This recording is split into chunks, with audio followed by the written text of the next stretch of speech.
मैंने आपको सामने एक डायग्राम दिखाया, उस डायग्राम में क्या लिखा बना हुआ है देख लीजिए। एम्पियर को धक्का कौन दे रहा है, जरा देखना ध्यान से। वोल्टेज। वोल्टेज।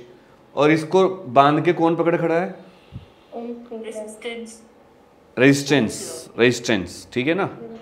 तो ये हमारा बीकेपी जूम क्लास चल रही है जिसमें बच्चों से लाइव क्वेश्चन पूछ रहा हूँ, वो मुझे आंसर दे रहे हैं। तो आर्या बताएगी इसका एक्सप्लेनेशन। आर्या जी बताइए क्या मतलब है इस डायग्राम का। सर बेसिकली ये बता रहे हैं कि R जो है means resistance is basically proportional to the resistance of the conductor, जो ओम्स लॉ होता है। ओके। और B इधर आगे जो धक्का लगा रहा है, voltage is basically current into resistance, और जो एम्पियर है वो current equals to voltage upon R resistance, और इन दोनों के ऊपर। अच्छा आर्या, आपका छोटा भाई कौन सी क्लास में? मेरा छोटा भाई? हाँ सर सेकंड स्टैंडर्ड। अभी वो यही है।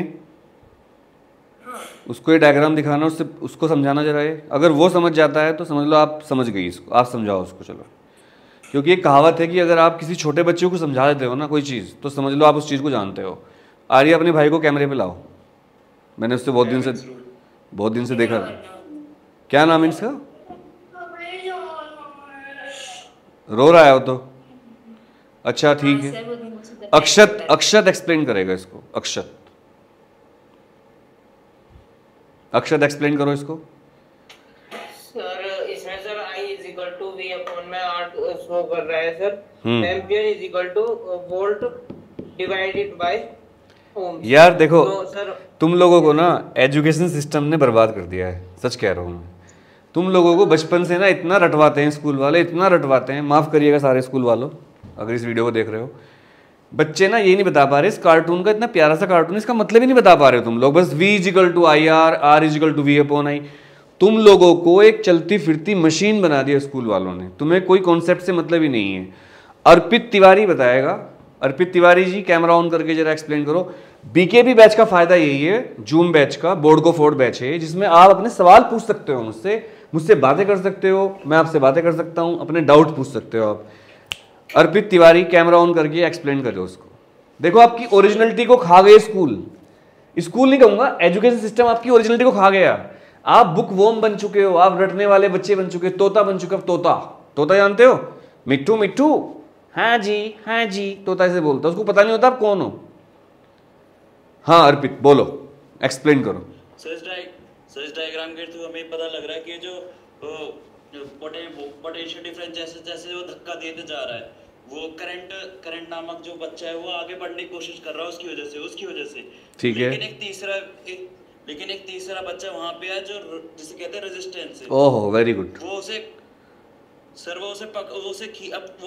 आगे नहीं बढ़ने दे रहा। ये बात ताली बजा दो इस बच्चे के लिए। देखो ये ओरिजिनल ब्रेन, ये ताली बजाओ सब बच्चे। देखो बच्चों, आप लोग, इस बच्चे ने देखो ग्रीन कलर से करंट को दिखाया, कमाल। देखो आप इसको समझने की कोशिश करो। करंट का जो कलर है वो ग्रीन है, वोल्ट का कलर है भगवा या पीला पीला, थोड़ा जो भगवा कलर होता है, थोड़ा सा हल्का, मतलब हल्का। और रेजिस्टेंस को रेड कलर से दिखाया, देखो मतलब बुरा आदमी। अब आप देखो ये कंडक्टर है पूरा ये, लेकिन जहां पर रेजिस्टेंस है वहां पर कंडक्टर का रास्ता छोटा हो गया, देख लो ध्यान से। यस और नो?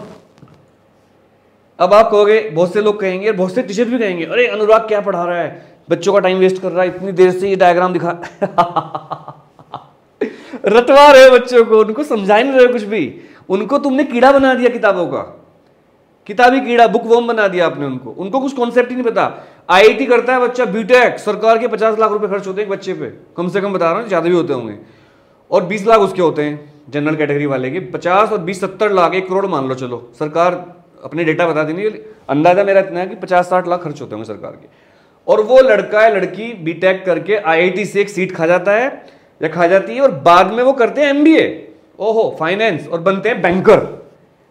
भाई अगर तुझे बैंकर बनना था, अगर तुझे फाइनेंस की जॉब करनी थी, जो कि कोई बुरी बात नहीं है भाई, तूने एक सीट खराब कर दी, तूने सरकार के करोड़ों, मतलब टैक्स पेयर के करोड़ों रुपए बर्बाद कर दिए। तू बीटेक क्यों कर रहा था?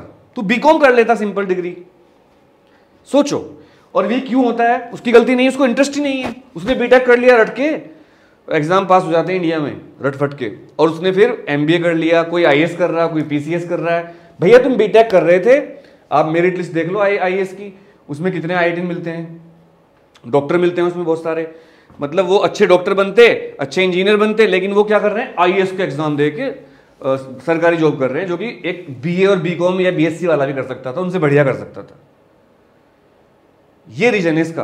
तो इसमें क्या है, देखो वोल्ट को गुस्सा आ रहा है, देखो वोल्ट कितनी मेहनत कर रहा है, उसका फेस देखो वोल्ट का, देख रहे हो वोल्ट का फेस, ऐसे कर रहा है ऐसे, और करंट अपनी कोई पावर नहीं है इलेक्ट्रॉन की, इलेक्ट्रॉन एक्चुअल में ये करंट नहीं है, इलेक्ट्रॉन है बच्चों, ये इलेक्ट्रॉन है, इलेक्ट्रॉन में अपनी कोई पावर नहीं होती। ये ग्लास किस चीज का बना हुआ बताना, ये ग्लास किस चीज का बना हुआ, मेटल का, लेकिन मुझे तो करंट है ना, मेटल का है, सच मानते हो इस बात को तो, लेकिन यार मुझे तो करंट लग नहीं रहा इससे, बताओ क्यों, मेटल तो है और मेटल में तो फ्री इलेक्ट्रॉन होते हैं, तो मुझे तो करंट लग ही नहीं रहा इसमें, बताओ जल्दी क्यों, बताओ। पोटेंशियल डिफरेंस नहीं दिया इसे अभी, पोटेंशियल डिफरेंस नहीं है इसमें, और अगर मैं इसमें बिजली का कनेक्शन जोड़ दूं कहीं से और इसको हाथ लगाऊं तो हैप्पी बर्थडे हो जाएगा, नहीं हो जाएगा मेरा, बताओ। लेकिन अभी तो नहीं हो रहा, मैं तो बड़े आराम से दूध चाय पी रहा था इसमें भी थोड़ी देर पहले। तो पोटेंशियल डिफरेंस मतलब V, और इसके अंदर जो रेजिस्टेंस होगा वो होगा ये, और ये रेजिस्टेंस कंडक्टर में बहुत कम होता है, इंसुलेटर में बहुत ज़्यादा होता है, और सेमीकंडक्टर में कम होता है। तो जब हम YouTube पे पढ़ते हैं, या आप YouTube पे किसी क्लास देख रहे हो किसी भी टीचर की, कोई कितना भी अच्छा टीचर हो, लेकिन आप उससे इंटरेक्ट तो कर नहीं रहे हो, आपको तो पता ही नहीं वो क्या पढ़ा रहा है, ना उसको पता कौन हो, कैसे पढ़ रहे हो, आपकी समझ में आ रहा है नहीं आ रहा है। जब तक टीचर बच्चे से क्रॉस क्वेश्चनिंग ना करे, और जब तक बच्चा टीचर से क्वेश्चन ना पूछे, तब तक उस क्लास को मानता हूं मैं वही जो फिजिक्स में नंबर आते हैं ज़्यादातर बच्चों के, वही मानता हूं, 0। मानते हो इस बात को? इसलिए जो ऐप वाले कोर्स होते हैं वो तभी कामयाब होंगे जब बच्चा बहुत डिसिप्लिन होगा। इसीलिए मैं आपको गूगल मीट और जूम पे पढ़ाता हूं। मैंने तो ऐप बनवा ली अपनी, पर देखो ऐप बनने के बाद भी मैंने अपनी क्लास किस पे ली, जूम पर ली है, गूगल मीट पर ली, क्योंकि मैं आपसे बहुत ज़्यादा अफेक्शनेट हूँ, मैं चाहता हूँ आप कामयाब हो जाओ। नहीं तो मैं इजीली रिकॉर्ड तो भी कर रहा हूँ, मैं इसी क्लास को मैं रिकॉर्ड करके डाल देता ऐप पे, आप पढ़ लेते हैं, आपको तो लाइव दिखती है वो सारे एक्टैक यही तो कर रहे हैं, क्लास को रिकॉर्ड करते हैं रात को, सुबह को लाइव दिखा देते हैं, उसको बच्चों को लगता है टीचर लाइव खड़ा है, लाइव नहीं होते वो, 90% वो रिकॉर्डेड क्लास होती है। तभी तो सस्ते सस्ते कोर्स बेचते हैं, एक बार एक लेक्चर रिकॉर्ड हो गया, उसको चाहे 1 लाख बच्चों को बेच दो, 10 लाख को बेच दो, और जब मैं फीस रखूंगा पूरे साल की 1000 रुपये, फिर तो बच्चे ले लेंगे सारे उसको। सोचो, बच्चे वहां ट्रैप हो जाते हैं, उनको लगता है हम तो ट्यूशन पढ़ रहे हैं, हमने कोर्स ले रखा है, और उनको कुछ समझ में भी नहीं आता, ना वो क्वेश्चन पूछ सकते, तो ना वो इधर के रहते ना इधर के रहते, धोबी का कुत्ता घर का ना घाट का वाली बात हो जाती है। सोचिए, तो यहां पर आप मुझसे डाउट पूछा करो, इसलिए तो मैं आपसे कहता हूं बेटा कैमरा ऑन कर लो। फिर मैंने कहा चलो कैमरा कंफर्टेबल नहीं होता कई बार, तो मैंने शर्त रखी कि जब आपका क्वेश्चन पूछने का टाइम होगा जब आप कैमरा ऑन करोगे। लेकिन जैसे प्रिया है, आर्या है, अक्षत है, ये बच्चे हमेशा कैमरा ऑन रखते हैं, अच्छी बात है।